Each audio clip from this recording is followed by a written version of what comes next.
pueblo del Museo de la Memoria, ¿no? Los dos presidentes de los partidos más importantes del oficialismo, la RN con Mario Desbordes y Jacqueline Van Rieselbergher en la UDI, dijeron que había que contextualizar el Museo de la Memoria y tener también, quitarle el sesgo político, decían ellos también. Claro, evidentemente. O sea, eso es negacionismo. O sea, decir que no hubo una parte que dio un golpe en Chile y que cometió las atrocidades que cometió. Entonces se trata, de todas maneras, de cualquier manera, de tratar de culpar a los que fueron las víctimas. O sea, nosotros tuvimos la culpa de que dieran el golpe de Estado, gente que estaba ofendida por nosotros. Yeah. Pero que yo sepa, en el gobierno de Allende, que yo lo viví, no existió nunca ese grado de violencia ni de confrontación a ese nivel, nada que justificara un golpe de Estado, ni las diferencias tan profundas políticas. No lo justificaba. Diputado, ¿qué debiéramos celebrar el 5 de octubre de este año? El 5 de octubre, el término de la dictadura. Yo creo que conviene celebrarlo, porque podemos pensar, podemos tener diferencias de cómo se llegó al 5 de octubre, cualquier cosa, pero creo que todos estábamos de acuerdo en que debía terminar la dictadura. Yo creo que en eso no hay diferencia. ¿Usted cómo lo va a celebrar personalmente? ¿Cómo usted lo siente? Yo creo que el que más tiene que celebrar es el pueblo, los mismos que celebraron el día que triunfó el no. Ya. O sea, todos nosotros celebramos. Pero yo vi que era una celebración ciudadana, como un respiro que dio el país, una salida hacia afuera. Y eso es lo importante, y son esos sectores. Yo si hubiera una convocatoria de ese tipo, yo asistiría a esa convocatoria y no a una de partidos políticos, parcial o total. ¿Y usted qué hizo ese 5 de octubre del 88, diputado? El 5 de octubre del 88 yo estaba en el equipo de dirección del partido. Estábamos expectantes. Nosotros habíamos hecho mucho esfuerzo. ¿Usted fue a votar? O sea, fui a votar. Me cortaron el carnet, me marcaron la muñeca. Había ahí varios soldados con los fusiles apuntando. Entonces, mucha gente se cohibía para votar. Sí. Y se corría que, pues como pedían el carnet y lo cortaban, que ahí le ponían un timbre a uno, que los militares iban a saber cómo había votado uno. Pero, a pesar de todo eso, la gente cumplió y bueno, nosotros no habíamos inscrito en los registros electorales, llamamos a participar del plebiscito, estuvimos en la campaña por el no. Nosotros teníamos una consigna, no hasta vencer. Nuestras principales figuras del arte, la cultura y dirigentes sociales se la jugaron por eso. Trabajamos muy relacionados con lo que después fue la concertación y con lo que fue incluso después el gobierno de Elwin. Sí. Pero sí nosotros teníamos la duda, porque estaba Pinochet todavía, de si Pinochet iba a respetar o no el veredicto de las urnas. Y no nos equivocamos en la aprehensión porque Pinochet trató de amañar el resultado.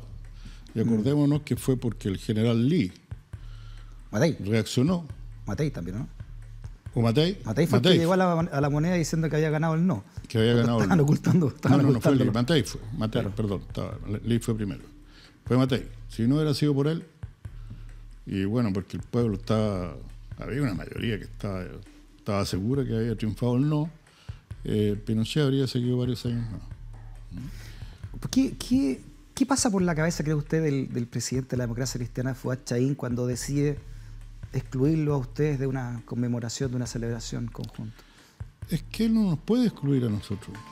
¿Pero por qué o cree sea, que lo él hace? Podrá no querer actuar, porque él dijo, vamos a hacer un acto que no estén los comunistas, no invitar a los comunistas. Primero, que no haya ningún acto convocado, ni de ellos ni de nadie.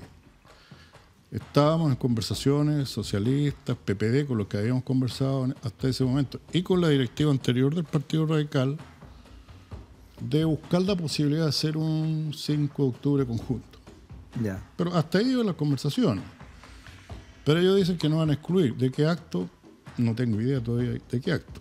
Primero eso, ellos lo tenían un acto en la mente. Pero más allá del acto, diputado, ¿por qué cree usted que hay un sector de la democracia cristiana que busca excluirlo? Y del Partido Radical. Y del Partido Radical, pero después el presidente, y lo mataron después, al presidente del Partido Radical, que dice que después no, que ahora quiere incorporarlo. Sí, pero nos quiere incorporar, pero después que convoquen solo un grupito de partidos.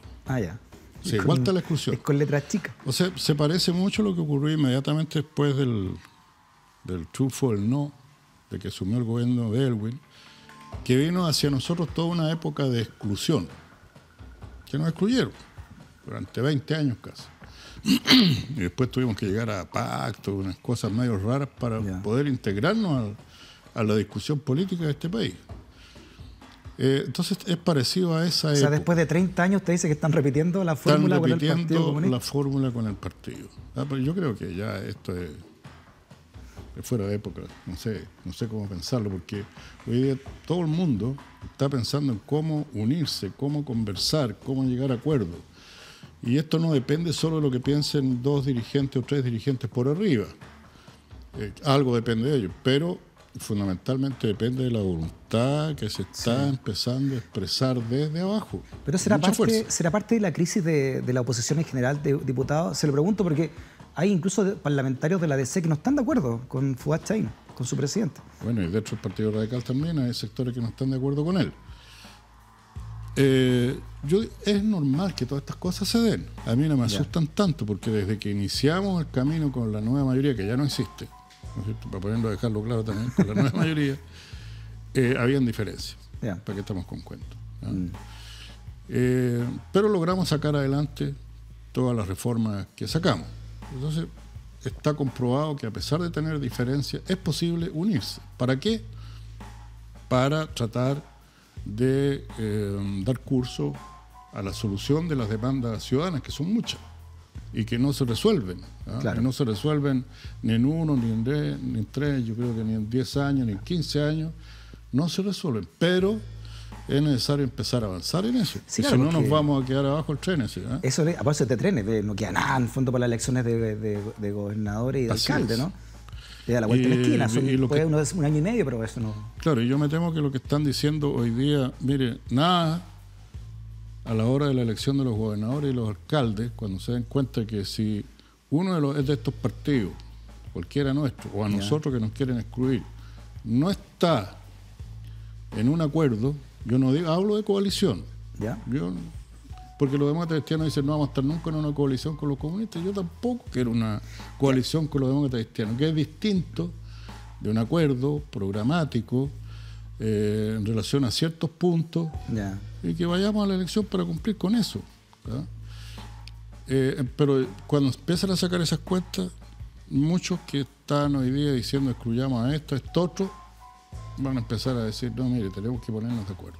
Y eso va a ser ligerito. Ahora, si uno mira para el otro lado, también surgen voces disidentes, ¿no? ¿Qué le parece lo del diputado Gabriel Boric, ¿no? Que emplaza a la izquierda a definirse con Nicaragua, con Cuba, con Venezuela, en términos de derechos humanos? Sí, pero Boric, mire, él puede decir lo que quiera sobre derechos humanos, pero no le puede dar lecciones a la izquierda, porque yo creo que yo no me siento que él me esté dando una lección ni una indicación.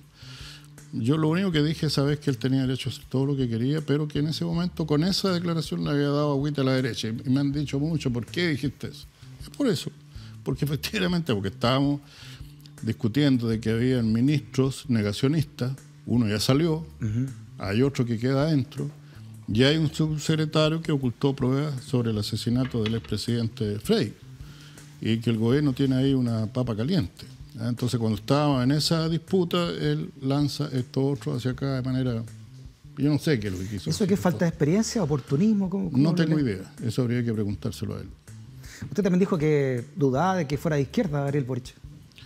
Bueno, puede haber sido que me haya ofuscado. Yo no sé tampoco si es de izquierda o derecha. O sea, no he conversado con él. No he conversado con él. Pero yo creo que Boric es una persona con la cual se puede conversar y se podrán conversar seriamente estos temas de los derechos humanos aquí y en otros países, donde quiera. Nosotros no nos negamos a eso. El problema es que de la manera como lo planteó apareció como una forma un poquito chocante. Sí, y bueno, además venía el antecedente de que el diputado Boric que se había reunido en comisiones en La Moneda con el del presidente Piñera, ¿no? Claro, pero yo no podría acusarlo de que él está en concordancia con la derecha. No, digo que también causó resquemores en su mismo Frente Amplio. Sí, bueno, todas esas declaraciones han causado resquemores. Por eso le digo yo que en momento... Yo no diría si es crisis de la oposición, porque todavía no se ha conformado una oposición. Hemos logrado acuerdos en cosas importantes de cómo nos planteamos frente al reajuste del salario mínimo o cómo nos estamos planteando frente a la reforma o la modernización de la reforma tributaria, o cómo nos planteamos en relación a un par de leyes anteriormente, cómo estamos trabajando de conjunto una acusación constitucional contra la ministra de la Corte Suprema. Hay pleno acuerdo. Con Boric, él es firmante, junto a otros diputados nuestros y diputados de todas las bancadas de oposición, de todas prácticamente. Entonces podemos trabajar conjunto. Ahora, mientras están estos tiros y aflojes, se producen estas cosas, ¿no? Tener en estos días una reunión de directiva donde van a discutir cómo va a ser su participación, cómo van a ser las alianzas. Ya. Bueno, si existe la posibilidad de que en esa reunión consideren el de abrirse a una coordinación o a un diálogo con los demás partidos, incluyendo el Partido Comunista. Al hueso la pregunta. Bien directa, bien, me gusta así. Sí, mira, nosotros asumimos recién hace poco, el lunes, digamos. Entonces lo que nosotros definimos como prioridad fue reunirnos en reuniones bilaterales con los partidos con los que tenemos más trayectoria conjunta, ¿cierto? No es ningún misterio, una realidad que fuimos parte de la concertación de partidos por el no, luego de la concertación de partidos por la democracia, con la Democracia Cristiana, el Partido Socialista, el Partido por la Democracia. Y esas reuniones las tuvimos esta semana. Queríamos conversar con ellos para, entre otras cosas, ver cómo están viendo ellos este tema de las coordinaciones, las alianzas. Porque, permíteme, Freddy, mira, la centroizquierda viene de una derrota bastante fuerte, la presidencial y la parlamentaria. ¿Ya? ¿Ah? No tuvimos con la fórmula de nueva mayoría el resultado que habíamos tenido antes con la concertación, que era lograr la confianza estable de la ciudadanía durante el tiempo. Por algo la concertación gobernó 20 años. La nueva mayoría un solo periodo y terminó bastante desgastada. Perdimos en las municipales, perdimos las alcaldías más emblemáticas, en la presidencial y parlamentaria nos fue mal, bastante mal, porque de hecho fue el peor resultado del regreso a la democracia para la centroizquierda. Entonces, claramente hay una obligación de mirarnos, digamos, de reflexionar, de pensar cómo avanzar hacia el futuro, cómo recuperar la confianza de la ciudadanía. Nosotros sentimos que Chile es un país que necesita respuestas de centro-izquierda. Creemos que la derecha no ofrece las soluciones que el país necesita, porque la derecha dice crecimiento de la economía, esfuerzo individual, pero la economía lleva 30 años creciendo y la distribución del ingreso sigue muy mala. Perfecto. Seguimos con problemas en salud, en educación, en pensiones, en distintas áreas. Entonces, voy a la pregunta, no me estoy dando la vuelta larga, pero es que quiero que se entienda. Ya. Entonces, nos reunimos primero con estos partidos con los cuales creemos que hay más posibilidades de converger en una interpretación de en qué está Chile hoy y qué podemos ofrecerle para el futuro. Eso no significa que no vamos a conversar con todas las demás fuerzas de oposición, obviamente vamos a tener reuniones. Esperamos tener reuniones, esto se requieren dos, digamos, que quieran juntarse, pero no tengo ningún problema en conversar con los partidos del Frente Amplio. El Partido Comunista quiere, pues, no tenemos ningún problema en conversar con el Partido Comunista para saber cómo están viendo ellos a Chile y qué están pensando para el futuro. Yo creo que aquí va a haber, por lo tanto, la respuesta concreta, no tenemos problema en reunirnos con ellos ni con nadie. Incluso, oye, hasta con el gobierno uno tiene que conversar a veces, pero quiero decir, en cuanto a los partidos de oposición y centroizquierda, en todo el amplio espectro no tenemos problema en conversar con nadie. Pero priorizamos conversar primero con los que tenemos más cercanía para ver en qué estaban ellos y tratar de empezar a engranar las piezas del futuro. Pero usted sabe que en política la comunicación es más simbólica. Tiene mucho simbolismo. Y hay mucho subtexto, ¿no? Sí. Esto está en el contexto también de los 30 años del no. Coincide. No, pero es que toda la polémica surgió porque ustedes iban a conmemorar el no y no iban a invitar al Partido Comunista con la Democracia Cristiana. Sí, pero eso es una interpretación, una sobreinterpretación. Lo que realmente conversamos con Fuad Chahín, el presidente de la Democracia Cristiana, que nos visitó el martes en la mañana. Fueron varios puntos, ese llamó la atención, acordamos tener reuniones bilaterales mensuales, acordamos estudiar juntos los equipos técnicos de la Democracia Cristiana y nosotros la reforma tributaria que está impulsando el gobierno para que no sea un retroceso de lo que se logró en el gobierno de la presidenta Bachelet en materia tributaria. Acordamos distintas materias, acordamos mantener una coordinación que ya se viene dando en el Parlamento entre la bancada demócrata cristiana y la bancada radical, y también acordamos invitar al Partido Socialista y al PPD, que fueron junto con la Democracia Cristiana y el Partido Radical miembros de la concertación de partidos por el no, invitarlo a conversar sobre cómo o cuál sería la mejor manera de conmemorar el hito del 5 de octubre, considerando que no es este año un año cualquiera, sino que se cumplen 30 años. Estamos en la oposición, la centroizquierda necesita rearmarse para el futuro y pensamos que es un hito que tiene mucho contenido en todo orden de cosas, incluso es un hito mundial, de ejemplo de retorno a la democracia en forma pacífica. Entonces, la verdad es que lo que nosotros dijimos a la salida de la reunión, entre todos estos otros puntos que habíamos acordado, es que habíamos acordado invitar al Partido Socialista, al Partido por la Democracia y al Partido por la Democracia a conversar sobre cuál era la mejor manera de conmemorar los 30 años del 5 de octubre. Nunca dijimos quién podía participar en la celebración, quién podía estar, quién no podía estar. El periodista agudo, usted sabe que existe ahí, le dice, bueno, y el Partido Comunista, ¿por qué no lo van a invitar? Ustedes sí dijeron que no. La verdad es que cuando conversamos ese día con Fuachaín y su directiva, en la reunión ahí en la sede del Partido Radical, ni siquiera mencionamos al Partido Comunista. Lo que conversamos era, se van a cumplir 30 años, invitemos a los partidos que fueron parte de la concertación por el no. Lo que pasa es que ahora eso suena como, fueron parte de aquí y el otro no estuvo. Pero fue una decisión estratégica, política, bien compleja en esa época. Fíjate que a mí, una vez, voy a permitirme citar una conversación, digamos, yo creo que de aquí no sale. No se preocupe. Todo guarda en el secreto. Sí. Pero en ese tiempo había distintas estrategias. A mí me contaba un personero que fue, personero destacado, ya para no decir nombre, personero destacado de la campaña por el no, ¿ya? De los grandes líderes de aquella época.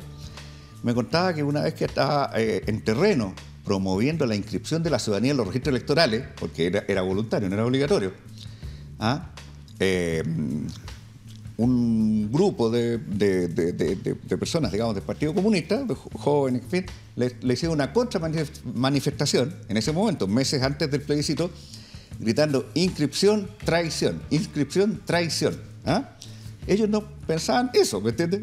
Es legítimo, cada uno podía pensar lo que quisiera. Había un grupo de partidos que pensábamos que el plebiscito, que había sido ideado por la dictadura para perpetuarse en el poder, podía ser utilizado en contra de la dictadura, podía ser utilizado para derrotarla, como finalmente se logró. Pero no todos los partidos pensaban lo mismo, no todos tenían la misma estrategia, no todos estaban con la misma convicción. Para cerrar un poco esta polémica. ¿Me explico? Sí, pero para cerrar la polémica, entonces usted tiene la idea de que si se conmemora los 30 años del no habría que invitar al Partido Comunista. No, yo soy partidero de la idea de que esté todo el mundo que quiera celebrar. Si el no a esta altura es un hito de todos los chilenos. Todos vivimos en democracia y libertad, en parte gracias al triunfo en el plebiscito.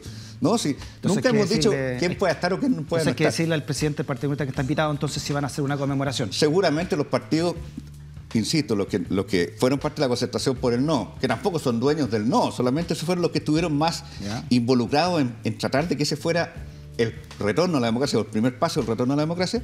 Seguramente cuando nos conversemos sobre cuáles son las características de celebración, vamos a decir que venga todo Chile, si quiere.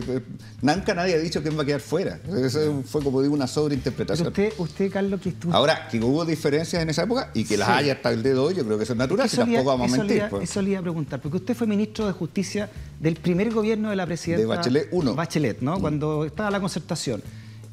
Así es. La nueva mayoría... Cuarto gobierno de la concertación. Claro, ¿qué fue la nueva mayoría? ¿Usted no participó directamente en la nueva mayoría? No participé. ¿Qué fue la nueva mayoría y por qué terminó como terminó entonces?